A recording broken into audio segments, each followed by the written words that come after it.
Student आज मैं plus two का 15 चैप्टर प्रॉपर्टी का lecture number video number 76 lecture number 12 देने जा रहा हूँ और इसमें हम एक्सरसाइज 15.6 कवर करेंगे और 15.6 का एक ऑलरेडी लेक्चर और वीडियो मैं आपको पहले दे चुका हूँ। लेक्चर 11 और वीडियो नंबर 75 मैं आपको पहले डिलीवर कर चुका हूँ। ये आज सेकंड लेक्चर है और सेकंड वीडियो है। इसके बाद एक वीडियो और एक लेक्चर और दिया जाएगा ताकि आपकी ये एक्सरसाइज कंप्लीट हो जाए। ये एक्सरसाइज टोटल सिलेबस में सबसे ज्यादा इंपॉर्टेंट एक्सरसाइज है और इसमें से 4 मार्क्स का क्वेश्चन पक्का है। ठीक है, तो आपको इसकी तैयारी बहुत अच्छी तरह से करनी है। तो मैं इसमें बहुत स्लो चल रहा हूँ, लगभग सभी क्वेश्चंस मैं आपको सॉल्व करके दे रहा हूँ या फिर असाइनमेंट में दे रहा हूँ। तो आप इस पर मेहनत कीजिए। अगर कहीं भी कोई प्रॉब्लम आती है तो आप मुझसे कॉन्टेक्ट जरूर कीजिए। इसका कोई भी क्वेश्चन आप ना छोड़ें इस एक्सरसाइज से।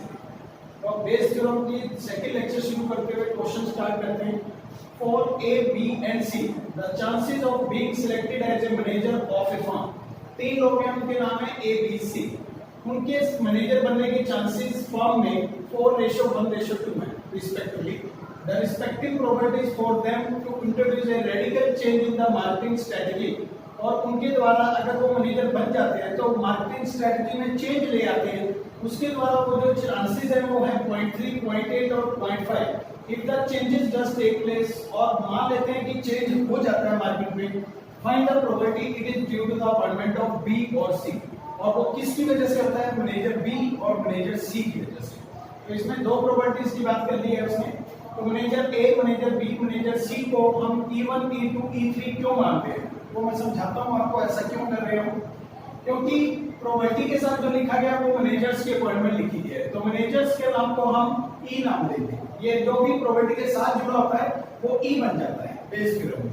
तो आपको मैनेजर्स की बात दिख रही है तो मैनेजर्स को आप मैनेजर की अपॉइंटमेंट को आप E1, E2 और E3 बोलेंगे।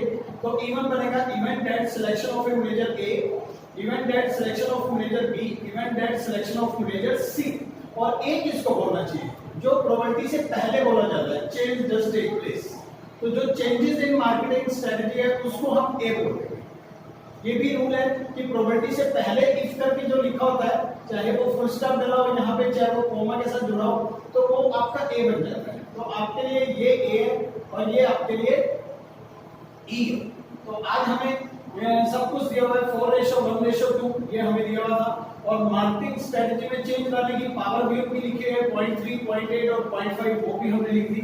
E1, E2, E3 और ए किसको मानना है वो भी हमने लेट कर लिया। फिर बाय बेस थ्योरम अब हम नाम रखते हैं कि हमसे मांगा क्या है। हमसे मांगा गया अपॉइंटमेंट ऑफ बी और सी। बी के लिए हम E2 बोलेंगे और सी के लिए हम E3 बोलेंगे। तो E2 बाय ए मांगा गया और E3 बाय ए मांगा गया और बीच में और आएगा। ये देखिए और लिखा है।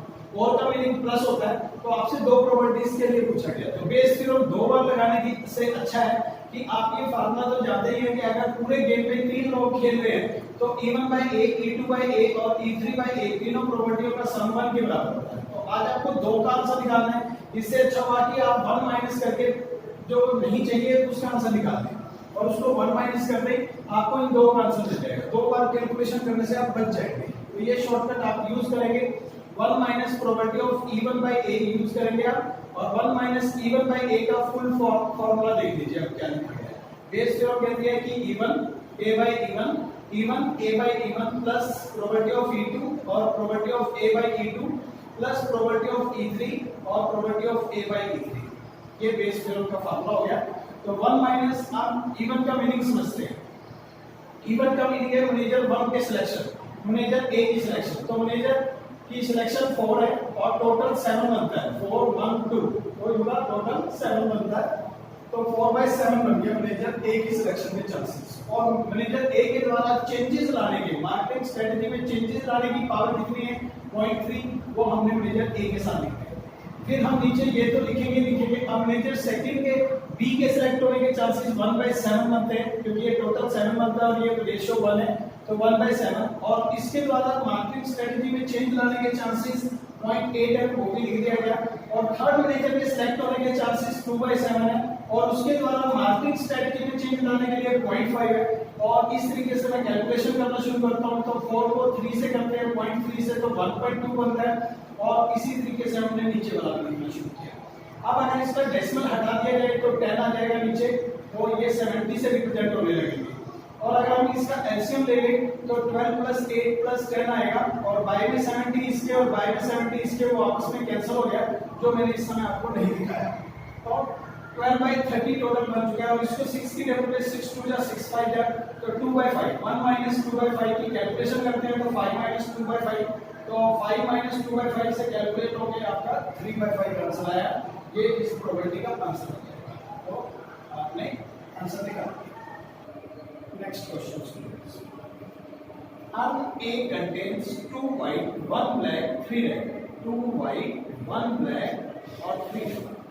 Arm B 3 white 2 black 4 red, 3 white 2 black 4 red. And arm C contains 4 white 3 black and 2 red, 4 3 and 2.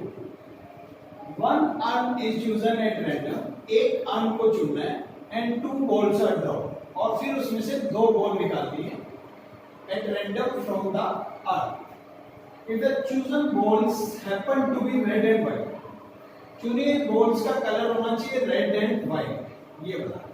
What is the probability that both balls come from urn B, तो दोनों की दोनों बॉल आनी चाहिए आर्म बी में से। तो probability के साथ लिखा गया है आर्म, तो आर्म्स को ई बोलेंगे। तो पहले आर्म को हमने E1, दूसरे आर्म को हमने E2 और तीसरे आर्म को हमने E3 माना है। और जो कलर है रेड एंड ब्लैक, एक रेड चाहिए एक ब्लैक चाहिए, उस कलर को हम ए बोलेंगे। तो ये रूल है कि प्रोबेबिलिटी के साथ जो लिखा जाए वो E बनता है, और जो उससे पहले लिखा जाए वो A बनता है। तो उस नॉलेज से event at selection of A arm A E1 बनेगा, E2 event at selection of arm B, और E3 बनेगा event at selection of A arm C, और A बनेगा event at selection of 1 red and 1 black ball. By Bayes theorem अब नाम कैसे बनेगा, arm B को हमने E2 से नाम दिया है तो E2, और एक रेड और एक ब्लैक चाहिए तो E2 by A नाम बनता है। तो E2 A by E2, E1 A by E1, E2 A by E2, E3 A by E3। ये इस तरीके से कॉन्सेप्ट लगा के हम काम करने शुरू कर रहे हैं। तो सेकंड आर्म को चुनना है तो 1/3, क्योंकि 3 आर्म्स टोटल है, उसमें से हमने सेकंड आर्म को चुनना है तो 1/3, और सेकंड आर्म में से हमें चाहिए एक रेड और एक ब्लैक। तो एक रेड और एक ब्लैक चाहिए तो 2C1 और 4C1, तो यहाँ पे यही लिखा गया, और बाय में लिखा जाएगा 9C2। ये आर्म सेकंड का है, यही वैल्यू हमने यहाँ पे लिख दी है। फर्स्ट आर्म दोबारा कैलकुलेट करते हैं। फर्स्ट आर्म को सिलेक्ट करने के लिए 1/3, क्योंकि टोटल आर्म 3 है तो 1/3, और उसमें से एक रेड और एक ब्लैक निकालनी है। तो रेड के लिए 3C1, ब्लैक के लिए 1C1, और बाय में 6C2। जब भी एक से ज्यादा बॉल निकालनी हो तो C वाला कॉन्सेप्ट लगाते हैं स्टूडेंट्स। तो आज हमने 2 बॉल निकाली है, इसलिए हम C वाला कॉन्सेप्ट लगा रहे हैं। 1/3 फिर लिखा थर्ड बैग के लिए, और थर्ड बैग में से एक रेड चाहिए एक ब्लैक चाहिए, तो 2 वाले लॉट में से एक चाहिए, 3 वाले लॉट में से एक चाहिए, तो 2C1 और 3C1, और बाय टोटल वाले लॉट में से 2 चाहिए तो 9C2। फिर इसको कैलकुलेट करना सीखते हैं। तो 1/3 ऐसे ही चलेगा, 4C1 4/1 बनेगा, 2C1 2/1 बनेगा।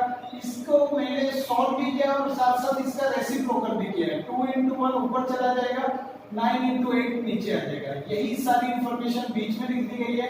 यहाँ दोबारा देख लेते हैं, 1/3 2 3/1 और 1C1 अगर ऊपर नीचे सेम हो तो डायरेक्ट 1 लिख देते हैं, और 6C2 का रेसिप्रोकल करते हैं तो 2 और 1 ऊपर आएगा, 6 और 5 नीचे आएगा, और यहाँ पे 1/3 तो ठीक है, यहाँ पे 2/1 तो ठीक है, 3/1 तो ठीक है, और इसका रेसिप्रोकल करेंगे तो 2 into 1 9 into 8, और कैंसिल करना शुरू करें तो 1/15 2/27 1/18, और इधर 2/27। और जब यहाँ का एलसीएम लेते हैं 15 27 और 18 का, तो 270 एलसीएम बनता है, और सॉल्व करने के बाद 15 से कैंसिल करते हैं जब इसको 18 बचता है, इसलिए यहाँ पे 18 27 इसको कैंसिल करता है, 10 बचता है, 10 टू जा 20 हो जाता है, 18 इसको कैंसिल करता है, 15 बचता है, वो 15 लिख दिया जाता है। और सॉल्व करने के बाद इसको सम करने के बाद जब हम इसका रेसिप्रोकल करते हैं तो 270 ऊपर और 53 नीचे, 227 से 270 कैंसिल हो गए 10, तो 20/53 हमारा आंसर आ गया स्टूडेंट। ये क्वेश्चन कंप्लीट हो गया। थोड़ा सा डिफिकल्ट क्वेश्चन है students. 2 bag A and B contains 4 white and 3 black, 4 white 3 black and 2 white and 2 black। Second bag में 2 white 2 black, टोटल 4 है और इसमें 4 और 3 के साथ 7। From bag A, bag A में से 2 balls are drawn and transferred to bag B। 2 ball इधर से इधर ट्रांसफर की जाती है। And A ball is drawn from bag B, और उसके बाद बैग B में से एक बॉल निकाली जाती है and is found to be black colour, और वो कौन से कलर की होती है? ब्लैक कलर की। What is the probability that the transfer ball were 1 white 1 black? तो एक व्हाइट चाहिए और एक ब्लैक चाहिए। तो समझते हैं प्रोबेबिलिटी के साथ क्या लिखा हुआ है। ट्रांसफर बॉल्स के केसेस लिखे हुए हैं, तो 1 white 1 black। जब 2 बॉल इधर ट्रांसफर करेंगे तो हम 3 स्टाइल से कर सकते हैं। दोनों व्हाइट भी डाल सकते हैं, दोनों ब्लैक भी डाल सकते हैं और एक व्हाइट एक ब्लैक भी डाल सकते हैं। तो प्रोबेबिलिटी के साथ ये 1 white 1 black लिखा है, तो ये केसेस जो बनते हैं दोनों व्हाइट दोनों ब्लैक या 1 white 1 black, इसी को E1 E2 E3 बोलेंगे, क्योंकि प्रोबेबिलिटी के साथ यही लैंग्वेज जुड़ी है। और उससे पहले जुड़ा है कि जब हम बैग बी में से निकालेंगे तो वो ब्लैक कलर की बॉल निकालेंगे तो उसको हम ए बोलेंगे। तो ये जो ब्लैक बॉल बी में से निकाली जाएगी वो ए बोला जाएगा। तो A event that selection of a 1 black ball from bag B after transferring 2 balls from bag A to B. A से बी में 2 बॉल ट्रांसफर करने के बाद जो ब्लैक बॉल बी में से निकाली जाती है उसको हमने ए बोला है। तो क्वेश्चन क्लियर हो गया होगा आपको। थोड़ा सा केस मुश्किल है, तो केस 1 में दोनों ब्लैक इधर डालेंगे, जब दोनों ब्लैक डालेंगे तो ये 2 की बजाय 4 बन जाएगा, यहाँ 2 ही रहेगा। जब दोनों व्हाइट ब्लैक डालेंगे, दोनों व्हाइट डालने से तो यहाँ पे 4 और 2 बन गया, दोनों ब्लैक डालेंगे तो यहाँ पे 2 ही रहेगा, लेकिन नीचे वाली जगह पे 4 हो जाएगा, टोटल 6 हो जाएगा। और जब एक व्हाइट एक ब्लैक डालेंगे तो 2 का भी 3 हो जाएगा और नीचे वाले 2 का भी 3 हो जाएगा, टोटल 6 हो जाएगा। तो एक व्हाइट एक ब्लैक और दोनों ब्लैक और दोनों व्हाइट, ऐसा डालने से केस बन गया। तो अब हमें कहा गया है कि E3 और A by E3, E3 by A निकालना है, क्योंकि एक व्हाइट और एक ब्लैक निकालनी है। एक व्हाइट एक ब्लैक को हमने E3 बोला हुआ है और उससे पहले ब्लैक बोल है तो ब्लैक बोल के लिए हमने A बोला हुआ है। तो E3 by A, तो इसका बनता है E3 A by E3, E1 A by E1, E2 A by E2 और E3 A by E3। अब E3 की कैलकुलेशन समझाते हैं आपको। E3 का मीनिंग है कि आपने एक व्हाइट एक ब्लैक निकालनी है। तो एक व्हाइट एक ब्लैक निकालनी है तो कैसे सीखेंगे? 4 वाले लोड में से भी एक और 3 वाले लोड में से भी एक। तो 4C1 3C1 y में 7C2, टोटल में से 2 निकालनी है। जब भी 2 बॉल निकालनी है तो आप C वाला तरीका लगाते हैं, और फिर जब आपने ऐसा किया, इधर से 2 ट्रांसफर बॉल कर दिए, एक व्हाइट एक ब्लैक, उसके बाद यहाँ पे स्टेटस है कि आपको एक ब्लैक निकालनी है। तो ब्लैक निकालने के लिए 2/6 बनता है, ब्लैक निकालने के लिए आपका बनता है 3/6, क्योंकि हम यहाँ पे देख रहे हैं, क्योंकि हमने एक व्हाइट एक ब्लैक निकाली है तो यहाँ पे देखना होगा, तो एक ब्लैक निकालनी है तो 3/6 बनता है, तो वो हमने लिखा। यही सेम केस हमने यहाँ पे भी लिखना है।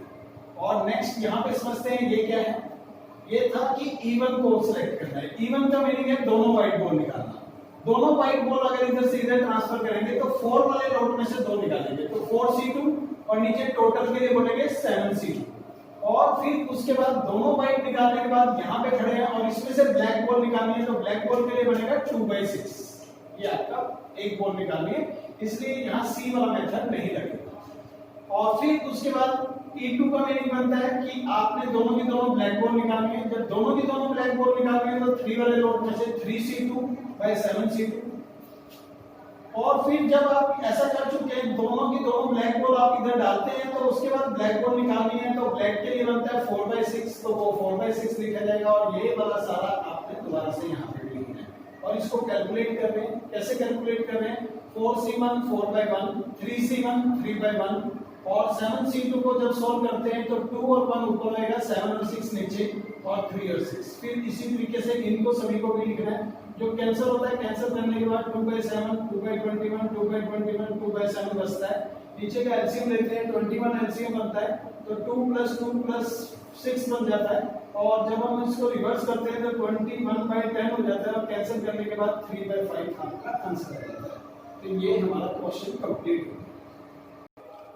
Next question, there are 3 coins, 3 type के कॉइन्स हैं स्टूडेंट आज।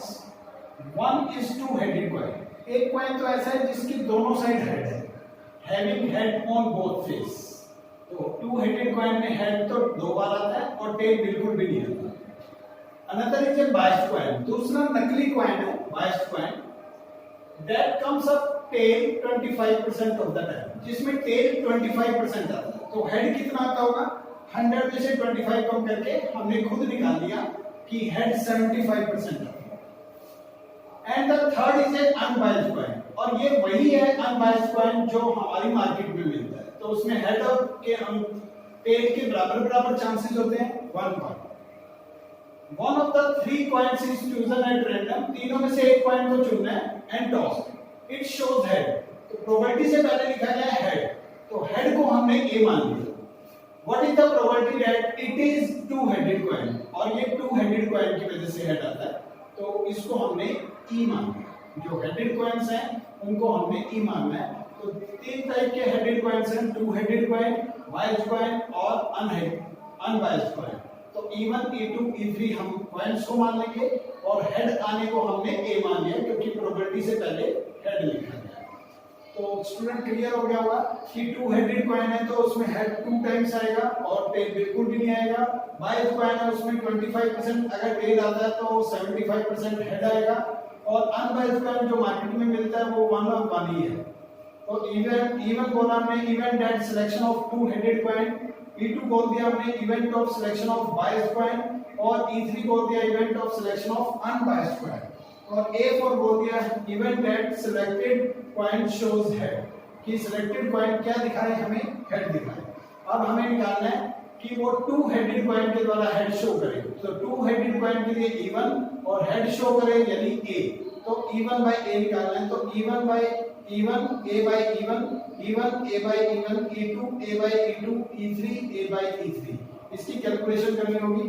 तो E1 का मीनिंग बनता है कि हमने 2-headed कॉइन सेलेक्ट करना है, तो 3 टाइप के कॉइन्स हैं तो 1/3 हो जाएगा, और उसमें से हेड लेने के लिए आपको 2/2 बोलना पड़ेगा क्योंकि हेड 2 टाइम्स है और टोटल 2 केसेस हैं, तो 2/2 बनेगा। यही सारी कैलकुलेशन आपको यहाँ भी लिखनी होगी। फिर दूसरी टाइप के कॉइन के लिए आपको 1/3 लिखना पड़ेगा, और उसमें हेड आने के चांसेस 75% है। परसेंटेज को अगर प्रोबेबिलिटी में बनाना हो तो 75/100 लिख दिया करते हैं। और फिर तीसरे कॉइन के लिए भी 1/3 है, और उसमें हेड आने के चांसेस 1/2 बनेंगे, तो वो हमने लिख दिया। और कैलकुलेशन शुरू की करनी, जो कैंसिल होता है यहाँ कैंसिल किया, और कैलकुलेशन यहाँ पे 12 एलसीएम आया और उसका रेसिप्रोकल किया, और जो कटता है काट दिया, तो 4/9 हमारे इस क्वेश्चन का आंसर आता है स्टूडेंट्स।